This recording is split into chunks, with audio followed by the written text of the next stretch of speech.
Telangana express చూద్దాము. BJP విశ్వ హిందూ పరిషత్ కార్యకర్తలతో పాటు మాజీ మంత్రి బసవరాజ్ సారయ్య ఆందోళన చేపట్టారు. తనను వ్యక్తిగతంగా ఢీకొనలేక దేవాలయాలపై ఎమ్మెల్యే కొండా సురేఖ కుట్ర పొందుతున్నారని ఆరోపించారు. వరంగల్లోని మహంకాళి దేవాలయం ప్రహారీ గోడ కూల్చేందుకు హైకోర్టు ఉత్తర్వులు జారీ చేసింది. దీంతో మున్సిపల్ అధికారులు ప్రహారీ గోడ కూల్చేందుకు వస్తున్నారన్న సమాచారంతో గుడికి చేరుకొని ఆందోళన చేపట్టారు. మహబూబాబాద్ జిల్లా తొర్రూరు మున్సిపాలిటీలో కాంగ్రెస్ కైవసం చేసుకున్న సందర్భంగా విజయోత్సవ ర్యాలీ నిర్వహించారు. ర్యాలీకి ముఖ్య అతిథిగా ఎమ్మెల్యే యశస్విని రెడ్డి హాజరయ్యారు. పాలమూరు ఆడబిడ్డగా సీఎం రేవంత్ రెడ్డికి తొర్రూరు మున్సిపాలిటీ చైర్మన్ బహుమతిగా ఇస్తున్నట్టు ఆమె చెప్పుకొచ్చారు.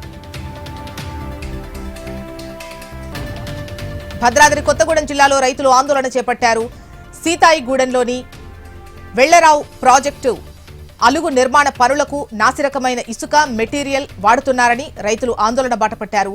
అలుగు నిర్మాణం కొరకు ప్రభుత్వం 33 కోట్ల రూపాయలు కేటాయించగా కాంట్రాక్టర్ అవినీతికి పాల్పడుతున్నట్టు సమాచారం వచ్చింది. దీంతో కాంట్రాక్టర్ నాసిరకమైన మెటీరియల్ అలుగు నిర్మాణానికి వాడుతున్నారని రైతులు ఆందోళన చేశారు. రంజాన్ మాసాన్ని పురస్కరించుకొని నల్లగొండ జిల్లా డీఎస్పీ ఆఫీసులో అన్ని కుల మత పెద్దలతో శాంతి కమిటీ సమావేశం నిర్వహించారు. జిల్లా ఎస్పీ ఆదేశాల మేరకు ఏర్పాటు చేసిన భేటీలో ఆయన కీలక సూచనలు చేశారు. సోషల్ మీడియాలో ఇతరుల మనోభావాలు దెబ్బతీసేలా, విద్వేషాలు రెచ్చగొట్టేలా పోస్టులు పెడితే కఠిన చర్యలు తప్పవని హెచ్చరించారు. కరీంనగర్ జిల్లా తుర్కాసినగర్ రైల్వే గేట్ దగ్గర ప్రయాణికులు ఆవేదన వ్యక్తం చేశారు. జగిత్యాల ప్రధాన మార్గంలో రైలు గేటు పడుతోన్న ప్రతిసారి వందలాది వాహనాలు నిలిచిపోతున్నాయని ఆందోళన చెందుతున్నారు. అత్యవసర సమయాల్లో పేషెంట్స్ ను తరలించే అంబులెన్స్లకు ఇబ్బందులు ఎదుర్కొంటున్నారన్నారు.